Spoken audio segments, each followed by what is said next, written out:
Hey guys, and welcome back to my channel for another midweek mystery video where this week we're travelling over to Australia. It's been a hot minute since I last covered an Aussie case, so I figured what better time than now.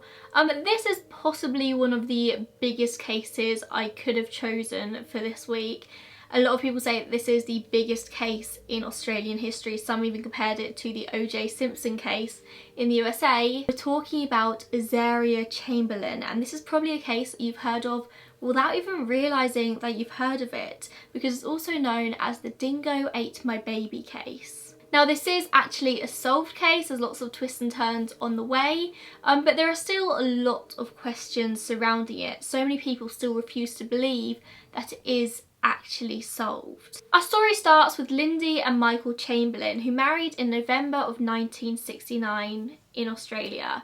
They were both members of the Seventh-day Adventist Church, which was a very controversial church where Michael actually served as a pastor. That's important to remember. We'll circle back around to the whole religion thing a little bit later on.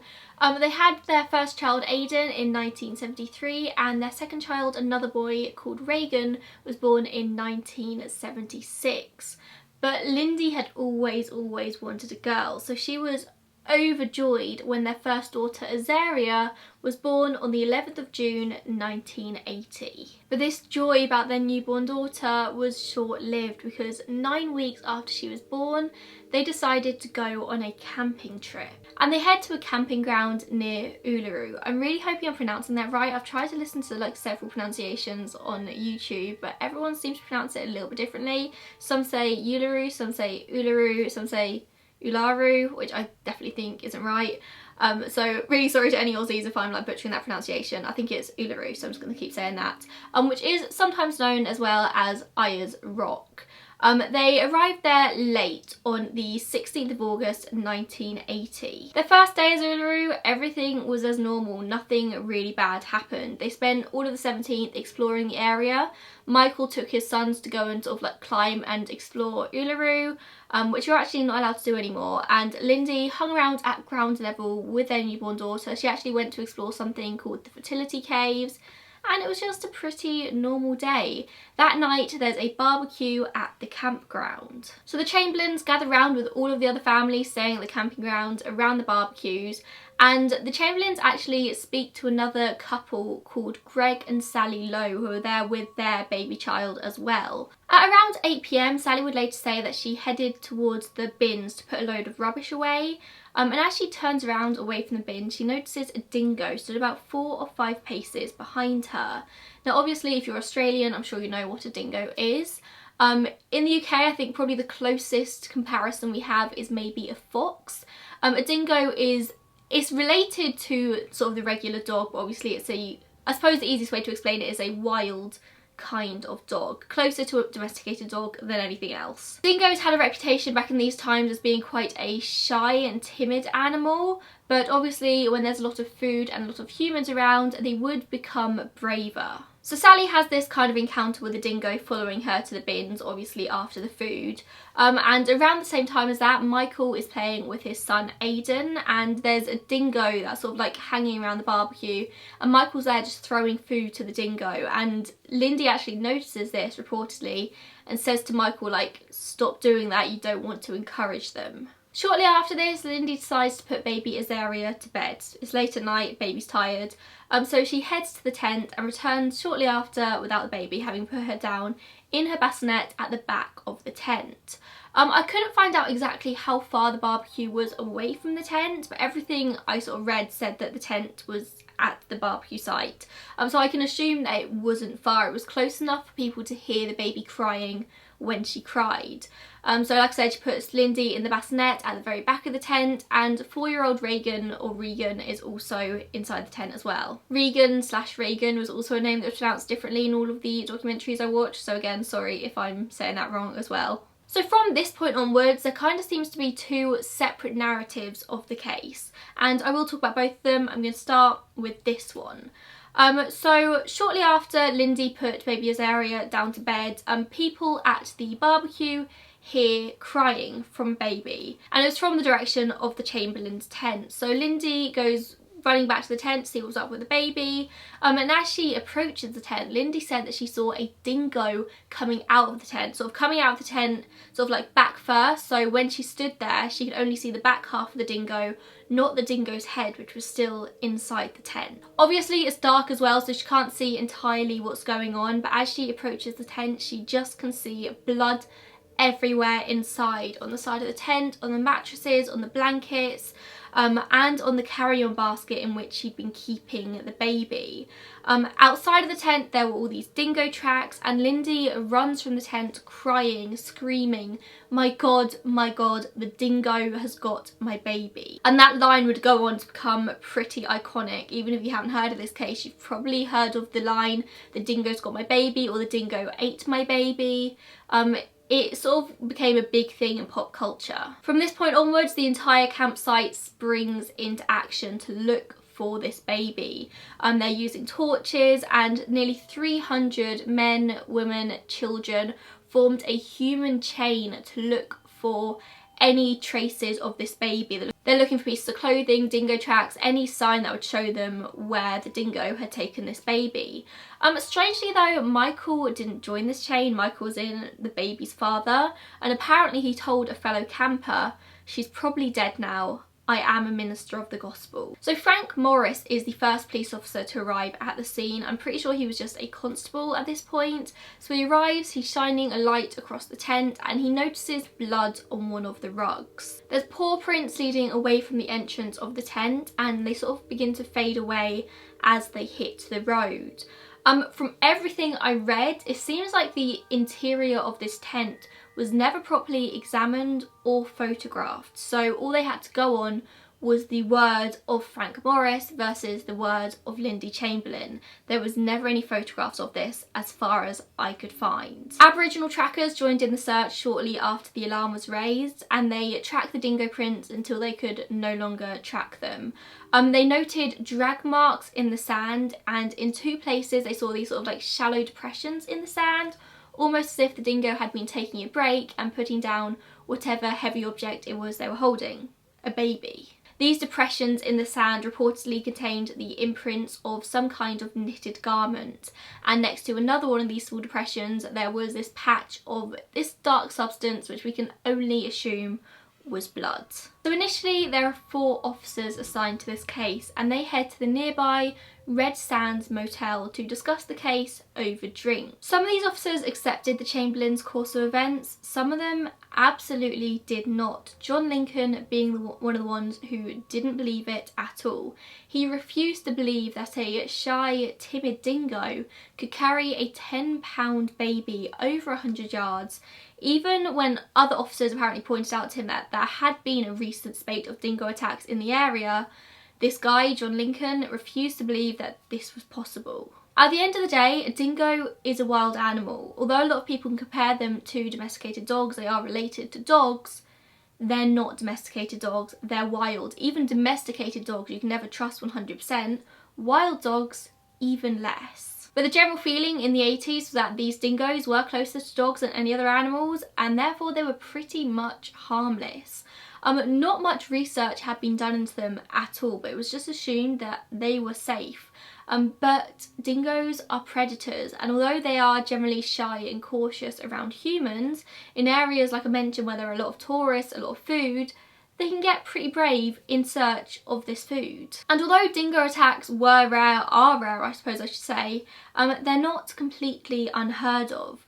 Since 2001 there have been over 98 dangerous dingo attacks recorded in Australia, but that was from a study that I think done back in 2012, so it's probably been even more since then. 1 week after Azaria's disappearance, so on the 24th of August, a tourist sets off for a walk around Uluru, planning to just photograph wild flowers. But whilst he's out on his walk, he spots something. He spots some clothes resting on a nearby boulder, and these clothes were later shown to be a torn nappy and a jumpsuit. Frank Morris, the same police officer who was first to arrive at the original scene, arrives to collect the evidence. These items of clothing were found nearly 3 miles away from the site that she went missing at.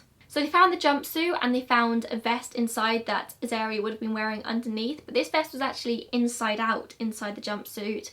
They found the nappy all torn up. What was missing was the matinee jacket, a small knitted jacket that Lindy always insisted that Azaria was wearing the night she disappeared. That wasn't found anywhere. An examination found bloodstains on the upper part of the jumpsuit and a jagged perforation on the left sleeve, as well as a V-shaped slice in the right collar of the jumpsuit. Now, when Frank Morris arrived at the scene, the first thing he said he did was actually pick up the jumpsuit to look at it, to see if there are any like human remains inside. He doesn't photograph it immediately, so then he places it back down, apparently exactly where he found it, and then he takes photographs. But at this point, that scene has already been contaminated. It's not the original scene. He'd already picked up, he'd already moved things, and therefore any photographs of it can't really be taken as evidence of anything. From this point onwards, the case seems to take a really, really strange turn as the media begins to get involved. People start to analyse everything. Every single little thing about the case, every single little thing about the family, including their religion. As I mentioned earlier, the family were Seventh-day Adventists, which was a hugely controversial religion to follow at the time. It was just a particular denomination of Christianity that the media didn't really like. And therefore the general public didn't really like them either, especially because Michael was actually a pastor in this crazy religion, and the rumour mill begins to turn. The Chamberlains were apparently, according to the general public, part of a cult that believed in child sacrifice and had gone to Uluru as part of this sacrifice ritual, had basically sacrificed Azaria to their religion in this particular place, and that's how everything went down. And that was like a genuine thing that people believed. People who knew the family started to go to the media and they talk about how the Chamberlains only ever dressed Azaria in really dark clothes, black and navy, and therefore I assume that's to hint at the fact that they were going to sacrifice her. This obviously wasn't the case. From what I read, it turns out that like dark clothes, particularly navy, was actually just a very fashionable colour to have babies in at the time. People even began to look up the meaning of Azaria's name, because obviously it's pretty rare. I actually think that's a really, really pretty name. And apparently it literally meant, according to the media, sacrifice in the wilderness. This of course wasn't true, it's all part of the rumour mill. I actually googled it myself and it turns out the name Azaria actually means help of God, and it's a name that comes from the Bible. And obviously with them being religious, they chose the name from the Bible. Every single thing that these parents did was watched and criticised by the media and in turn the general public. In December 1980, the first inquest opens up, and by February 1981, the coroner concludes on live television, which was the first of its kind, that a dingo killed baby Azaria. And he concluded this despite there being no physical body to actually examine. But he did also conclude, and so I'm just going to read from my notes here quickly, that after the attack, the body of Azaria was taken from the possession of the dingo and disposed of by an unknown method.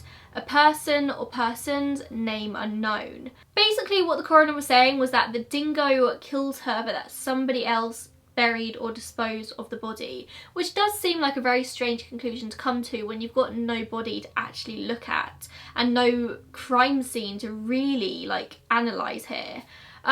Possibly he only came to this conclusion because the jumpsuit was actually found almost intact and there was no trace of a body within this jumpsuit. One question I do have is whether a dingo would be able to eat an entire baby, and I'm talking like everything, bones, flesh, all of it.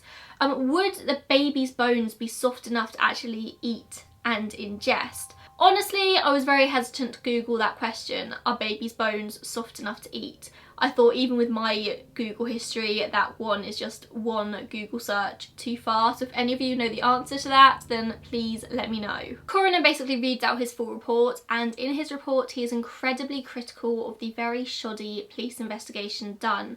And he's also critical of certain government officials from the North Territory who failed to provide the police with the correct resources to do a full investigation. He basically blamed everything on the police and on the government. The media went crazy after this result was announced, that a dingo officially killed Azaria Chamberlain, and so the authorities had to do some damage control, aka they had to take all of the blame off themselves and put it on somebody else. They started a brand new task force with the sole purpose of reinvestigating and reopening the case of Azaria Chamberlain. They named it Operation Ochre, named after the red sands of Uluru.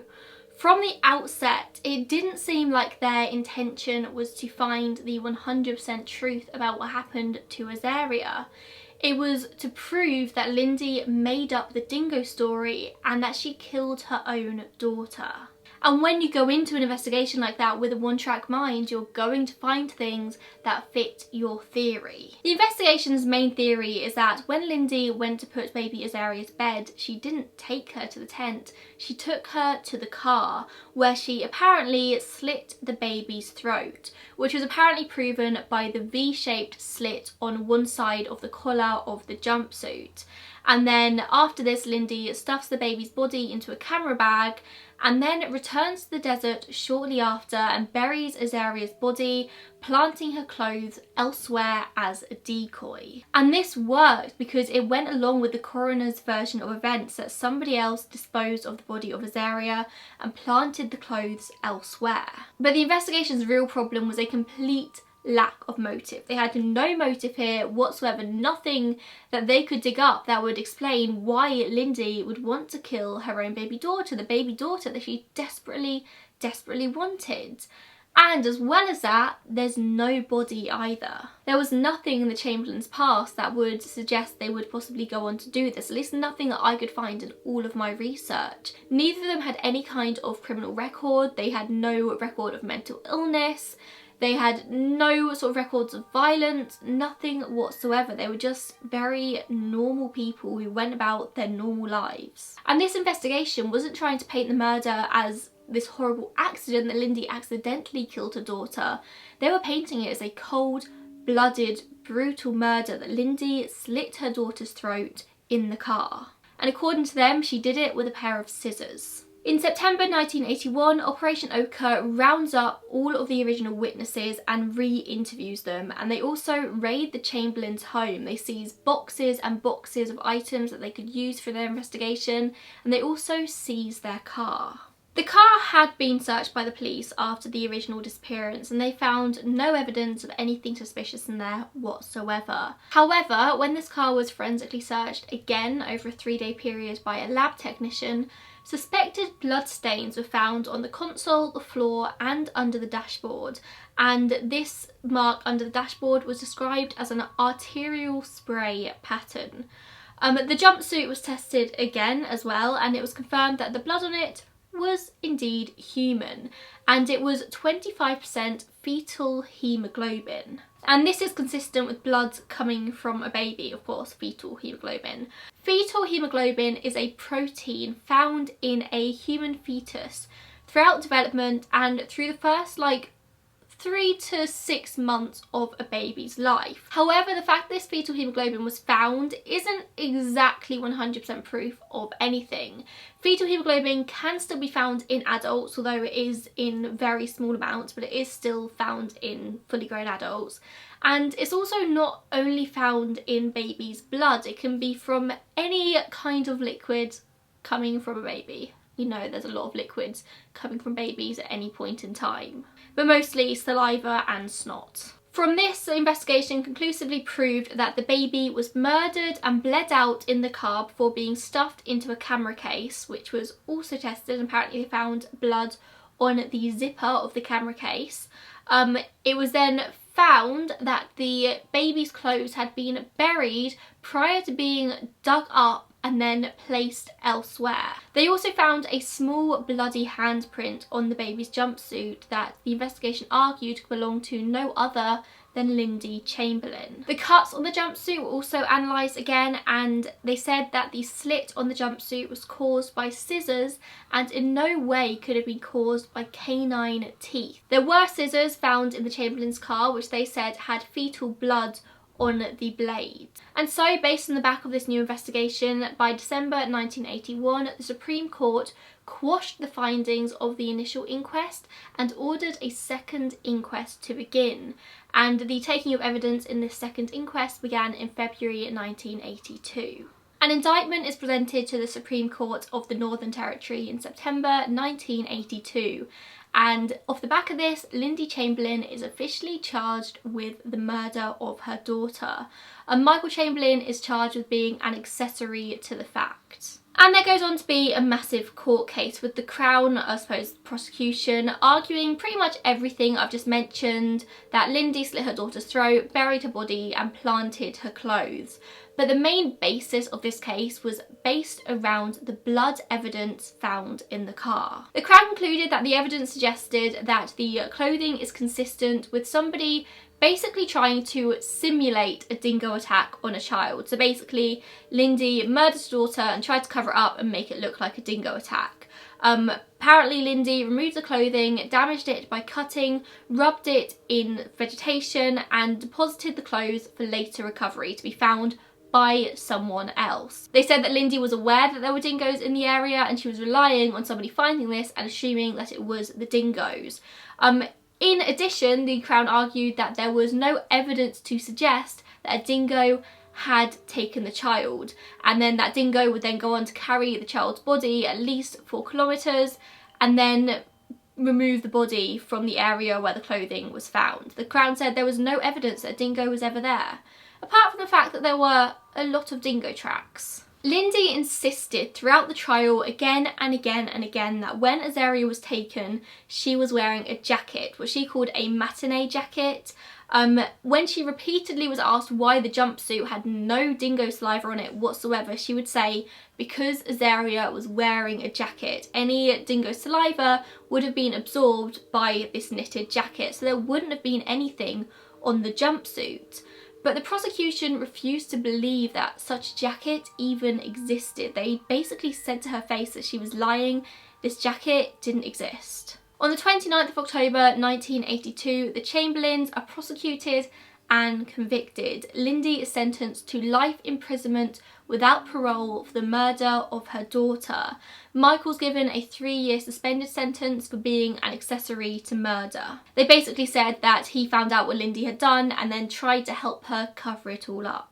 But this is despite the fact that the Crown admitted that most of their evidence was purely circumstantial.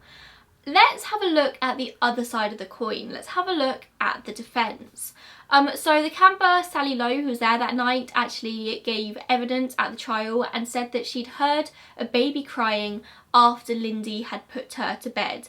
Everyone at the campsite, all of the people at the barbecue testified and said that Lindy definitely put Azaria to bed, and then she came back to the barbecue, started to enjoy her food, and then she heard, along with everyone else, Azaria crying, and at that point she goes back to see the baby. But the Crown's argument was that instead of putting the baby to bed, Lindy had brutally murdered her in the car. So what was this crying that everyone heard? Another camper also testified that she heard a low growl like a dog coming from the direction of the tent. And in fact, every single person who was at the campsite that night supported the Chamberlains' version of events, that a dingo had taken the baby. Lindy stood on the stand and testified about her version of events that night, the version I told you at the beginning of this video, that she put the baby to bed with Reagan in there as well. She went back to the barbecue and then heard the baby crying, so went back and saw a dingo, goes into the tent and there's blood everywhere. You're probably going to question what Reagan was doing at this time. I honestly couldn't find much information about it. I know that he was in the tent, but I don't think the authorities ever really spoke to him because you can't really take the word of a 4-year-old, I think he was at the time, and use it as evidence in court. So I don't think what he said ever really counted for anything. The timing here does bring up some big questions. Other campers have confirmed that Azaria was alive and well whilst at the barbecue with everyone, being held by her mother, and Lindy seemed happy. She didn't seem like she was about to go off and do anything crazy. She goes off to put the baby to bed and returns about 10-ish minutes later. And then multiple people have confirmed they heard baby Azaria crying, at which point Lindy heads back to the tent to tend to her. Just moments later, Lindy is screaming that the dingo has got her baby. If this is the correct timeline, according to a lot of people it is, at what point do they think that she killed the baby? I always try and stay really impartial in these cases, never really speak about my own opinion, but I think I'm making it quite obvious here that this case is really frustrating me. Mostly because the investigation was flawed from the very beginning. The authorities went into this investigation with the sole purpose of proving that Lindy did it, and so they did anything they could to find evidence that showed she did. But it's just an absolute travesty of a case, if you ask me. Maybe Lindy did do it, but the entire case, the entire investigation is so flawed that it's just really frustrating to read. The defence put out photos of large paw prints just a few centimetres from the bassinet outside the tent, and there was quite a large amount of blood inside the tent, according to the defence. Which doesn't match with the Crown's theory that Azaria was murdered in the car. Stories do vary though, from there being these huge pools of blood in the tent to there just being a few like spatters of blood in various places, so I can't tell you exactly how much blood there was. Blood was located though on the inside wall of the tent, which a scientist agreed was consistent with a dingo carrying a bleeding baby. But he actually said that he didn't think the blood was human blood. He thought it was maybe animal blood. There was also canine hair located inside the tent and on the jumpsuit when it was later found. A huge argument coming from the Crown was that a dingo wouldn't be able to carry a 9-week-old baby weighing about 10 pounds, that their jaw wouldn't have spread wide enough to hold a baby. The argument being that the dingo most likely would have dragged the baby by its head. However, the defence came in and proved that it actually is indeed possible for a dingo to do this. And if it is sort of dragging it along by the head, then it is able to carry it through long distances. One of the biggest questions in this case has been the clothes. If baby Azaria was indeed taken and killed by a dingo, how come the jumpsuit was found pretty much intact? I mean, it had a little bit of sort of like wear on the sleeves, it had this slit on the neck.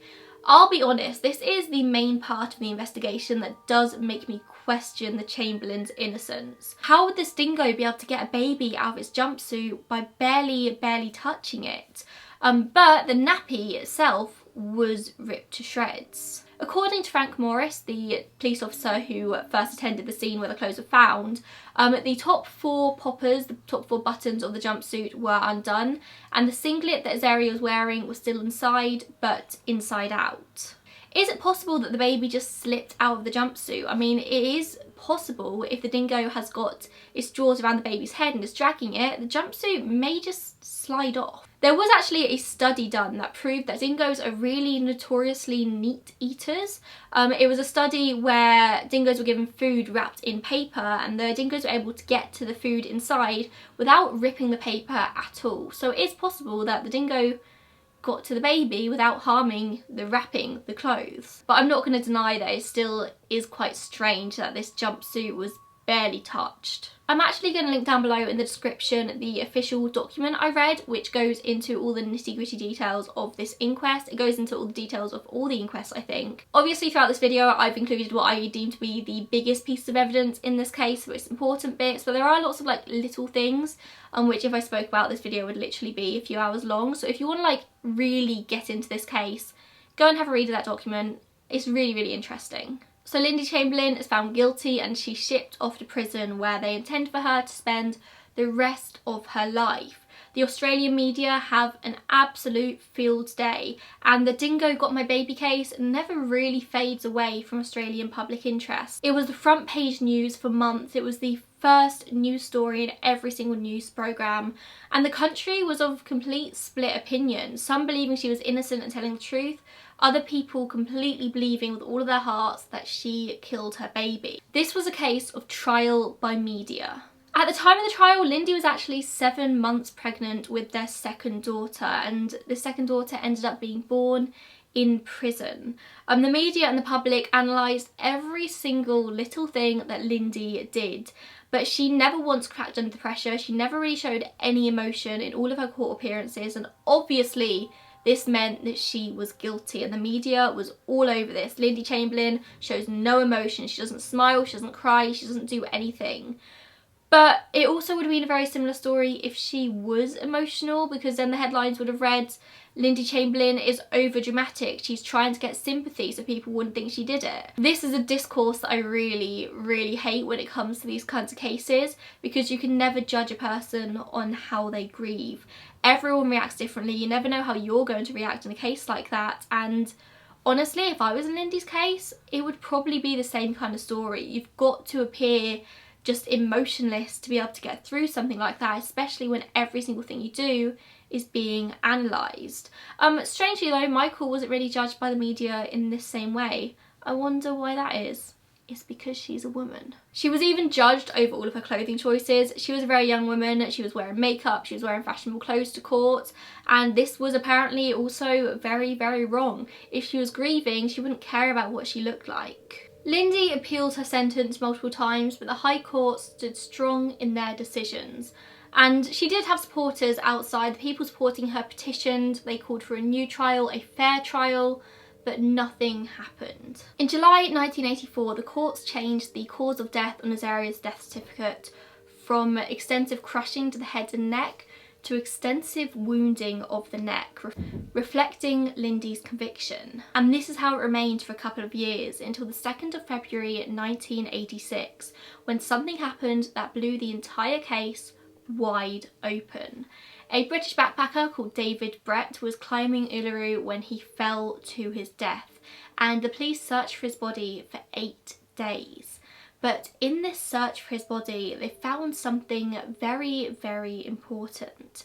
They come across a small knitted jacket, a white jacket with yellow edging that clearly belonged to a child. They found it half buried and very, very close to a dingo's lair. They realised that this was the matinee jacket that Lindy Chamberlain had been describing all along, the matinee jacket that she was insistent that Azaria was wearing on the night she disappeared, the jacket that the prosecution refused to believe even existed.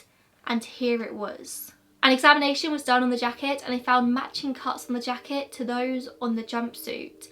Finally, there was proof that Lindy was telling the truth. She's released from jail just 6 days later, pending a reinvestigation. A Royal Commission of Inquiry was held into the conviction from April to June 1986, which focused on the validity of the scientific evidence. A lot of people were fighting for them to also look into the legalities of the entire court procedure, but no, they stuck with looking solely at the validity of the scientific evidence that was given in the original court case. And it turned out that the entire basis of the case was completely false. This fetal hemoglobin, the blood found in the car that the entire case rested on, turned out not to be blood at all. The drops of blood that they said were found on the seat of the car actually turned out to be chocolate milkshake and copper ore dust, whilst the arterial spray on the dashboard that they argued was evidence that Azaria's throat had been slit was actually overspray from injected sound deadener, which would have been applied to the car whilst it was still being made in the factory. There was no blood, there was no arterial spray. And so with that evidence completely debunked, the clothing cuts now became the main evidence in the case. But the expert witness who actually argued that this cut in the jumpsuit came from scissors rather than canine teeth had recently been completely discredited due to wrongful convictions in multiple other cases as well. New forensic witnesses along with new technology confirmed that these cuts were consistent with canine teeth, with dingoes. And so the commissioner had no choice but to conclude in the end that they could not prove beyond a reasonable doubt that Lindy Chamberlain had murdered her daughter. In September 1988, the Australian High Court quashed the convictions once and for all and awarded them $1.3 million in damages, which back in the 80s was even more money than it is now. and although it is a large amount of money, it was barely enough to cover their court costs. The High Court never publicly announced that Lindsay was innocent though. They never offered any public apology. It set aside her convictions, but half of her problem was the public opinion of her. She still couldn't walk out on the streets without people screaming at her that she was a child murderer. Lindsay and Michael Chamberlain eventually get a divorce and they go their separate ways, but they continue to push for a resolution to the investigation. They want her death certificate to state that she was killed by a dingo, not that her throat was slit. And so there's a new inquest that begins in February 2012, 32 years after the incident happened. At this new fourth inquest, new figures of dingo attacks were looked at and provided as evidence, showing that dingoes were known to attack and to kill humans, specifically children. The coroner said that it was specifically this new information that persuaded her to reopen this investigation, and so on the 12th of June 2012 the coroner made a final ruling once and for all that a dingo killed baby Azaria Chamberlain. It took her from the campsite and it killed her. She officially apologised to the family, whilst an amended death certificate was made immediately available to them. And that is the story of the death of Azaria Chamberlain. And being from the UK, it was one I'd heard of time and time again. Dingo ate my baby, without ever really knowing what that meant. It became kind of a pop culture joke. There was a joke in Seinfeld about it. There was actually a movie made about the entire case featuring Meryl Streep as Lindsay Chamberlain, and the joke kind of took off from there, and people forget that an actual baby died, I think. I'm going to be really intrigued to see what all of my Aussie viewers' opinions on this case is nowadays. I mean, what is the general public opinion of Lindsay Chamberlain? From what I can gather, a lot of people still think she did it. What's your personal opinion? What's general public opinion? I'd really like to know. I can definitely see why people think she's guilty, but I think the investigation was so flawed that even if she was guilty, it never ever should have stood up in court. Nobody should ever have been able to let that kind of shoddy investigation fly, and for some reason they did. I think the case was stacked up against her in every single way possible, that she never stood a chance. The authorities decided she was guilty, and so they set out to prove it rather than doing like an actual proper investigation from the beginning. Maybe she is guilty, but we'll never really know now because they never did the proper investigation. Personally though, I don't think she is guilty. I'm pretty sure that the courts do have it right now. I think a dingo did kill baby Azaria.